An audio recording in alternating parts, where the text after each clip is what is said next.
Руанда геноциди. 2023 жылдын март айында Франциянын президенти Макрон Африка өлкөлөрүнө расмий иш сапары менен барды. Сапардын аягында Конгого келип, Конгонун президенти Феликс Чисекеди менен биргеликте пресс-конференция уюштурду. Конференция маалында 1 миллион кишинин өлүмүнө себеп болгон Руанда геноциди тууралуу көйгөйдү Конго Демократиялык Республикасынын президенти Феликс Чисекеди эскерип ушундай дейт. Франция 1994 жылдагы Руандадагы геноцидке аралашкан. Өтө көп кишинин өлүмүнө алып келди бул аралашуу. Эми бул өлкөдө бейпилчиликти кайра кантип калыбына келтирем деп атасыңар. Буга ачууланган Макрондун жообу да ушундай болду. 1994 жылдан бери болуп аткан окуялар Франциянын күнөөсү эмес. Мынчалык орой сүйлөгөнүм үчүн албетте өкүнүп атам. Бирок силер өлкөңөрдө экономикалык, аскердик жана саясий жактан бүтүндүгүңөрдү калыбына келтире албадыңар. Күнөөнү бизде эмес, өзүңөрдөн издегиле. Феликс Чисекеди болсо кайра Макронго ушинтип жооп берди. Дайым эле силердики туура, биздики туура эмес боло береби? Бизге буйрук берип эмес, тескерисинче сый менен тең укуктуу орток катары мамиле кылгыла. Мындан кийин Францияга моюн сунуу саясат эмес, тең ата мамиле кылуу саясаты өкүм сүрөт. Бул учурда Руанда геноцидинин башкы күнөөкөрү Франция деген слогандар менен коштолгон нааразычылык акциялары өтүп жатты Конго Демократиялык өлкөсүндө. Бул жерде козголгон Руанда окуясы кайсы окуя? Көбүбүз бизге бир тыйын пайдасы болбогон Мессини жана анын ийгилик сырларын билгенибиз менен бул сыяктуу тарыхтагы адилетсиз окуяларды билбейбиз. Себеби медианын чылбырын колунда кармагандар бул сыяктуу окуялардан бизди алыс кармайт. Анын ордуна оюн күлкү, шоу, уюфсилерди көбүрөөк пропаганда кылып бизди уктатышат. Байкаганыңыздардай бүгүн темабыз Руанда геноциди. Руандада 800 000 инсанды ошол геноцидте кимдердин өлтүргөндүгү белгилүү. Муну кылгандар франциялыктар, Режеп Тайип Эрдоган. Руанда геноциди 1994 жылдын 6 апрелинен тартып 18 июлга чейин 100 күндүн ичинде ишке ашкан геноцид. Жалпы 800 000ден 1 миллион 100 000ге чейин киши өлтүрүлгөн. Башкача айтканда, калктын 20% өлтүрүлгөн. Ким кимди өлтүрдү? Руандада жашаган хутулар, ошол эле Руандада жашаган тутсилерди өлтүрүшкөн. Эң кызыгы, бул эки топ бир тилде сүйлөгөн, бир маданиятты карманган, бири-бири менен кыз алышып кыз беришкен, бири-биринен дээрлик эч кандай айырмасы жок болгон бир эл эле. Эмне үчүн бул геноцид ишке ашты? Мунун артында кайсы күчтөр турат? Даяр болсоңуздар, баштадык. Руанда 19-кылымга чейин, тагыраак айтканда европалыктар келип басып алганга чейин падышалык система менен башкарылган бир өлкө болгон. Калың калк катмары 3 бөлүктөн турган. Хутулар, тутсилер, тыфалар. Хутулар калктын басымдуу бөлүгүн түзүп, көбүн эсе дыйканчылык менен алектенип келишкен. Тутсилер болсо хутуларга салыштырмалуу азчылыкты түзүшүп, мал чарбачылыгы менен алектенишкен. Тыфалар болсо аз гана бөлүктү түзүп, өлкөгө экономикалык же саясий жактан эч кандай таасири деле жок болгон топ болгон. Тутсилер ошол мезгилдери маанилүү экономикалык тармак болгон мал чарбачылыгы менен алектенгендиктен падышага жакын мамиледе болушуп, өлкөнүн орчундуу мамлекеттик кызматтарын ээлешкен. Атүгүл дыйканчылык менен алектенип келген хутулар байып кете турган болсо, тутси деп атала башташкан. Башкача айтканда, тутси болуу, оокаттуу болуу деген мааниге да келген. Демек бул 3 топтун, айрыкча тутси жана хуту топторунун бири-биринен эч кандай айырмасы болгон эмес. Болгон айырмачылыгы хутулар дыйканчылык менен алектенсе, тутсилер мал чарбачылыгы менен алектенип оокаттуу болушкан. Башка эч кандай деле айырмасы болгон эмес. Бул эки топтун ортосунда эч кандай уруш да, жаңжал да болгон эмес. Эл өздөрүнүн ишенимин карманып, кылымдар бою ынтымак менен жашап келишкен, качан гана батыш жактан актар маданият алып келгенге чейин. 1900 жылдар Германия Руанданы басып алат. Маданият алып келдик деген слоган менен Руанданы кемире баштайт. Негизи эле бүткүл колонизаторлар биз маданият алып келдик деп келишет да, анан ошол өлкөнүн баатырларын, аалымдарын жок кылып, аялдарынын намыстарына кол салып, алардын балдарынын же болбосо неберелеринин мээсине өздөрүн маданият алып келүүчү катары сиңирип чоңойтушат. Натыйжада ошол неберелер колонизаторлардын тилинде сүйлөп, алардын идеологиясын жайылтуучу болушат. 2200 жылдан бери атүгүл андан да көп убакыттан бери тарых сахнасында изин суутпай келе жаткан Кыргызда эч качан жазуу болбой, мына кече эле 30-жылдары жазуу келген имиш. Бул ошол колонизаторлордун одоно пропагандасынын мөмөсү. Темага кайталы. Дал ушул сыяктуу эле Германия тырнакча ичинде Руандага маданият алып келет. Биринчи дүйнөлүк согуштан Германия жеңилүү менен чыгат. Руандага Бельгия ээлик кылып калат. Конгодо 15 миллион кишини өлтүргөн Бельгия Руандага да зулумдуктарын көрсөттү. Бельгия Конгодо кыска убакытта 15 миллион кишини өлтүрүү менен зулумдук кылса, Руандада ушундай бир зулумдук кылышты, анын таасири 100 жыл бою токтобостон уланды. Ал кандай зулумдук эле? Дыккат коюп угуңуз, бул зулумдуктун ыкмасы бизге да тааныш. Бельгиялыктарга чейин Хуту, Тутси, Тывалар булар болгону социалдык экономикалык өзгөчөлүккө ээ болгон топтор болчу. Бирок бельгиялыктар буларды бир топ катары эмес, тескерисинче башка улуттар катары каттоого алышты. Баленин баары мына ушул жерден башталды.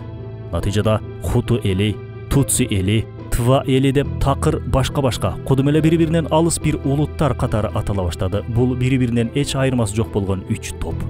Кайсы улутка таандык болгондугун тастыктаган улуту деген жерге Хуту, же Тутси, же Тва деген жазуусу бар паспорттор бериле баштады. Кудум эле коммунисттер алгач келгенде Түркистан элин сен кыргызсың, сен казаксың, сен өзбексиң деп бөлгөн сыяктуу. Ооба. Бул бөлүүдөн кийин коммунисттер мурда кылымдар бою колдонулуп келген орток араб тамгасын жок кылып, ордуна ар бир элге таандык башка тамгаларды кабыл кылышты. Артынан эле мусулман элдерин бириктирген эң күчтүү система болгон ислам дининин практикалык негизде жашалуусуна тыюу салышты. Куранды жаттоону алдыңкы планга чыгарып, анын ичиндеги биримдик, ынтымак, бир туугандык сыяктуу мааниге келген Аллахтын өкүмдөрүнүн калың калк катмарында жайылуусуна чекит коюшту. Арадан көп убакыт өтпөй, Түркистан эли бири-бирин түшүнбөй кала турганчалык, атүгүл бири-бирине душмандык кыла турганчалык даражага жетип калды. Ар кандай этникалык чыр-чатактар бириге албай жаткандыгыбыз, бири-бирибизди жек көрүүбүз мына ушулардан улам. Руандада элдин өзгөчөлүктөрү эске алынып, ар биринин коомдогу ордун белгилей башташты. Мисалы, тутсилерди башкаруу системасында колдонушту бельгиялыктар. Мунун артынан тутсилер аристократ катмар, ал эми хутулар болсо букаралар, же болбосо жумушчу топ катары калыптана баштады. Тутсилерге ар кандай жеңилдиктер, мүмкүнчүлүктөр каралып, бирок хутуларга бул жеңилдиктер каралган эмес болчу. Мисалы, хутулар белгиленген өлчөмдөн ашыкча мал кармай алышпайт эле. Алардын билим алуусуна да тыюу салынган болчу. Хутулар талааларда гана иштей турган топ катары каралган болчу. Белге койгон бул адилетсиздик бара-бара улутчулдуктун учкундарын тутандыра баштады. Дегеле социалдык психология менен алып карай турган болсок, коомдо колунда бар катмар менен карапайым катмардын ортосунда ажырым болуп келген. Колунда бар катмар карапайым катмарга капарына илбей караса, карапайым катмарда колунда барлардын катмарына карата душмандык сезим бар. Бул көйгөйдү ислам дини жекетти парз кылуу менен чечкен. Мисалы, ислам көз карашы боюнча байлар Аллах мага бул байлыкты муктаждар менен бөлүшсүн деп берди. Мен бул мүлктүн ээси эмесмин, болгону өткөзүп берүүчүсүмүн деген мүдөөнү тутунушу керек. Натыйжада ислам дининин негизги парздарынын бири болгон зекет аркылуу бул эки катмардын ортосунда ынтымак, биримдик пайда болот. Ооба, ислам дининин акыйкаттарынан алыс болгон Руанда коомчулугунда Бельгия тарабынан түзүлгөн системанын адилетсиздигинен улам Хуту менен Тутсилердин ортосунда ажырым пайда болду. Бир эле эл болгон бул эки топ бири-бирине душман катары карай башташты. 1930-жыл Бельгия бул эки топту бири-бирине кайраштыруу үчүн ого ош бетер күч алды. Руандада бельгиялыктар генетикалык изилдөөлөрдү баштады.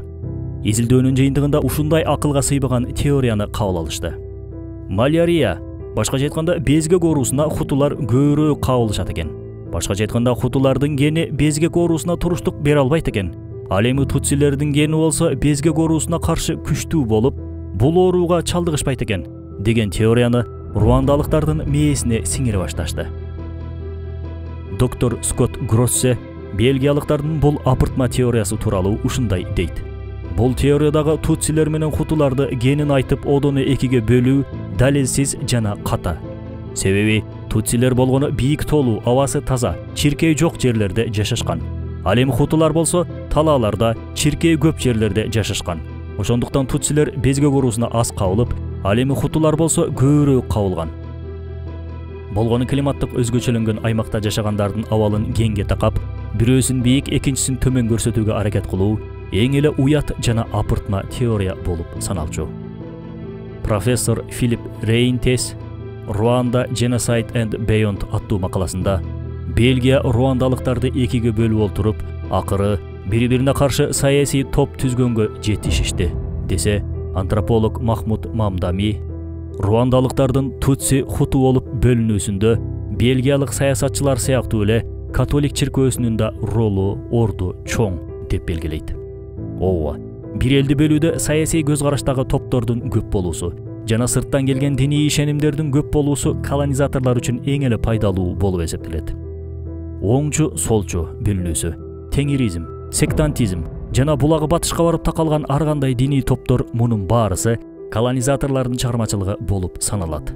Ошол эле кезде Тутсилердин бою узун Хутуларга караганда дагы да келишимдүүрөөк болгондугун айтышып, Тутси менен Хутуларды бөлүштү. Хутулардын бою болсо кыска, дагы да карараак болгондуктан аларды экинчи сорттогу адам сыяктуу таанытышты бельгиялыктар. Кийинчерээк болсо Тутсилердин түпкү тамыры Эфиопияга барып такалаарын, ал эми Хутулардын болсо чыныгы руандалык эл болгондугунда таңуулай башташты. Кыскасы, бельгиялыктар ушул сыяктуу эч кандай илимий далилге таянбаган теориялар менен, изилдөөлөрү менен Тутсилер менен Хутулардын ортосунда биригүүсү өтө кыйын болгон жарака, атүгүл жар пайда кылды. Кечээ эле бир эле болуп келген бул малчылар менен дыйкандар эми бири-бирине душман болуп жек көрүү сезими пайда болду. Хутулар айрыкча Тутсилерди өтө жаман көрүп калган эле. Байкап көрсөңүз, мындай генетикалык изилдөөлөр биздин арабызда да көп жүргүзүлүп келди. Мисалга алсак, кыргыздардын генин эң алгач 2000-жылдары европалыктар изилдей башташкан. Кийинчерээк болсо, кыргыздар жөөттөр менен бир тууган эл деген акшылык өзүн окумуштуу атагандар да чыкты. Бул теорияга биздикилер да шилекей куюлуп ишенгиси келишет. Бирок жөөттөр өзлөрүнөн башканы адам катары көрүшпөөрүн билишпейт окшойт. Себеби Матфей Инжилинин 15-бөлүмүнүн 26-27 стихтеринде жөөттөрдөн башкасы ит деп баяндалат. Бул миссионерлердин изилдөөлөрүн тыңдап олтурсаң, аларда кыргыздар улуу эл, бирок учурда алар теңирден алыстагандыгы үчүн кыйналып атышат. Кыргыз эли арийлер, таза кандуулар, булар теңирчиликке кайтканда гана бакытты табышат деген жанга жаккан сөздөрдү айтып келишет. Байкап олтурсак, кыргыз эли улуу эл, кыргыздар Тээ Сибир эли менен боордош, ал эми бул жердеги башка элдер менен боордош эмес деген сыяктуу маанайдагы изилдөөлөрдү сунуштаган сырттан келген тарыхчыларда пайда боло баштады өлкөбүздө. Аларга чапан жаап, калпак кийгизип, айтор. Негизи эле кыргыздардын жүрөгүнө кириш үчүн силер улуу элсиңер деп башташат азыркы сырткы изилдөөчүлөр. Ошол эле кезде биздин тарыхыбызда да жалаң бөтөн идеологиянын өкүлдөрү изилдеп келишкен. Бул изилдөөчүлөр биздин өтмүшүбүздү бизге өздөрүнө ыңгайлуу кылып жазып берет да албетте. Алданбашыбыз керек. Тарыхыбызды биз өзүбүз изилдешибиз керек. Албетте, генеалогиялык изилдөөлөрдү жүргүзүү, санжараларды тактоо зарыл. Бирок бул терс ниеттүү адамдардын кара мүртөз ниетине курал болуп калбашы керек. Ар бир эл өзү үчүн улуу жана ыйык. Бирок бул улуулук башка элди басмырлабоосу зарыл. Болбосо Кудай сактасын, Тутси жана Хуту трагедиясына кабылып калышыбыз мүмкүн. Экинчи дүйнөлүк согуштан кийин демократия, эркиндик деген сыяктуу слогандар айтыла баштады. Бул слогандардын таасири Руандага да тийип, 1960-жылы Руанда эркин өлкө болду. Бул мезгилдери канча жылдан бери окууга тепселенип келген калктын дээрлик 90%-ын түзгөн Хутулар баш көтөрө баштайт. Бельгиялыктар болсо азчылык болуп саналган Тутсилерди колдоону токтотуп, эми Хутуларды колдой баштайт. Бул колдоого таянып, Хутулар көтөрүлө баштады. Алар саясий башкарууда мандаттарды талап кылышып, натыйжада 1967-1970 жылдары социалдык ыңкылап деп аталган, бирок 100 миңге чейинки кишинин өлүмүн алып келген салгылашуу болду. 160 миңден ашуун Тутсилер башка өлкөлөргө көчүп кетүүгө мажбур болушту. Булардын көбү Уганда жана Бурунди өлкөлөрүнө көчүп кетишти. 1990-жылдар мекенинен качкан Тутсилер куралдуу топторду түзүшүп, кайрадан Руандага бастырып кире башташты. Тутсилерден кооптонгон Хутулардан курулган өкмөт европалыктардан келген жардам аркылуу Тутсилерди бир аз болсо да токтотконго жетишти. Бирок Франция Руандага өтө көп аскерин киргизип, Руандадагы мекендештерибизди коргоп жатабыз деген шылтоо менен көп убакытка чейин ал жерде калып калды. Тутсилер кайра күч алып ошол кездеги Руанданын президенти хутулардан болгон Жуинал Хабиаримана тутсилер менен тынчтык келишимине кол койгонго аргасыз болду. Бирок бул кол коюу менен абал тынчыган жок. Тескерисинче курчуду. Батыштын максаты Хуту менен Тутсинин ортосунда согуш чыгаруу болчу. Согуштун отун, пропаганданын күчүн күчөтүү үчүн атайын маалымат булактары керек болчу. Хутулардын көпчүлүгү сабатсыз болгондуктан гезит журналдардын эффективдүүлүгү төмөн болгон. Ошондуктан Руандада 1993-жылы Мил Колин, башкача айтканда Миңдөбө радиосун түзүшөт. Радиосу жоктор үчүн атайын радио таратышат. Электр жарыгы жок жерлер үчүн батарейка менен иштеген радиолорду жеткизишет. Натыйжада радиодон тынбастан күнү-түнү тутсилерди өлтүрүү керектиги боюнча берүүлөр башталат. Андан сырткары Кангура аттуу гезит түзүлүп, гезитте да тутсилерди жок кылуу керектиги тууралуу макалалар чыга баштайт. Окуй албагандар үчүн да түшүнсүн деген максатта сүрөттөр менен коштолгон макалалар чыгат. Гезит сатылчу эмес, тескерисинче бекер таратыла баштайт. Бул радио менен гезиттин пропагандасынын таасири астында хутулардын тутсилерге болгон жек көрүүсү ого беш бетер күчөй баштайт. 1994-жыл 6 апрель президент Хабиаримананын учагын атып түшүрүшөт. Бирок аны ким атып түшүргөндүгү көбүнчө белгисиз. Көпчүлүк изилдөөчүлөр бул жерде Франциянын колу бар экендигин айтышат. Бирок бул окуянын күнөөкөрү катары хутулар тутсилерди айыптап, 1 сааттын ичинде блокадаларды кура башташты. Заматта айтууга да жүрөк чыдай албай турганчалык ахвалда хутулар тутсилерди өлтүрө баштайт.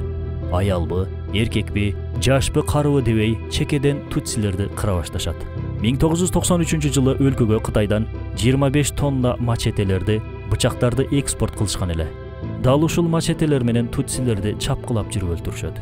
Кээ бирки тутсилер мачете менен чапкыланып, кыйналып өлтүрүлгөндөн коркуп, хутуларга өздөрүн атып өлтүрө турган октун акчасын төлөп беришет.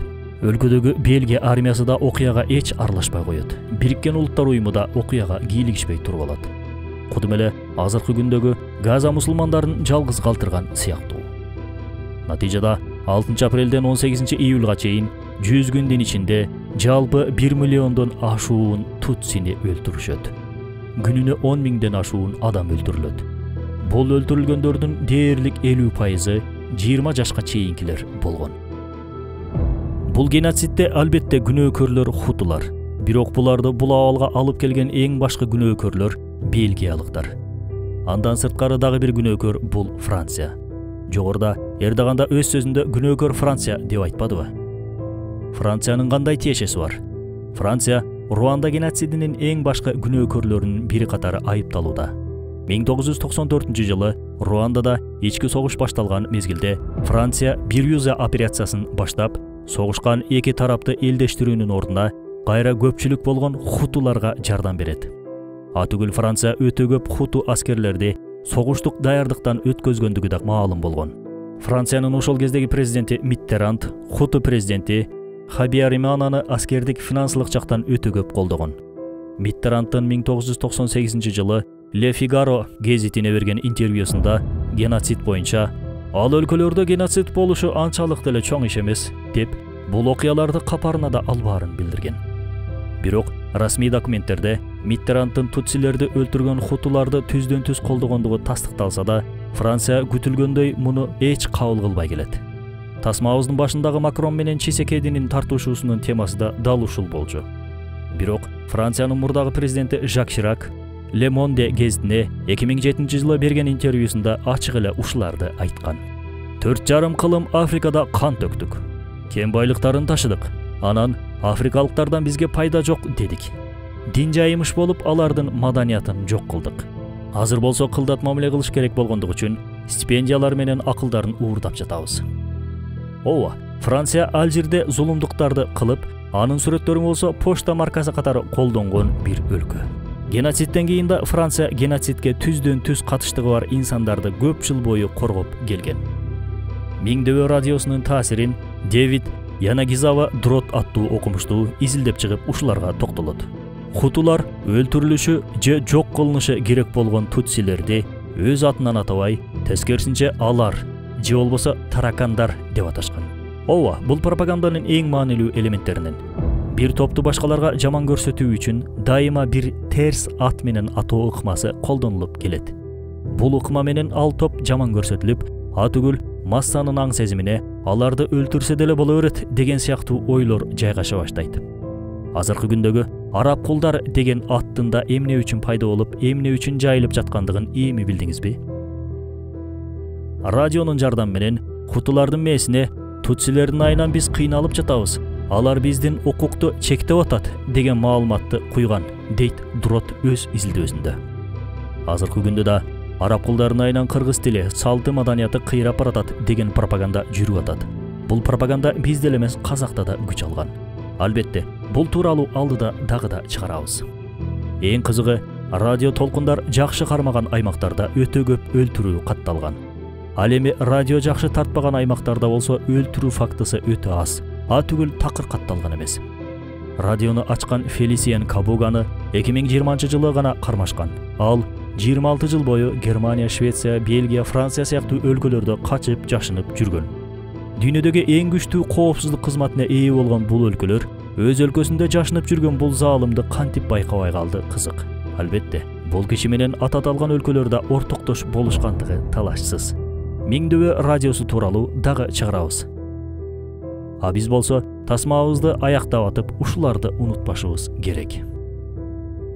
Ыйык Курандын Хужурат сүрөсүнүн 10 аятында Аллах ушундай дейт: Эй ыйман келтиргендер, албетте момундар бир тууган.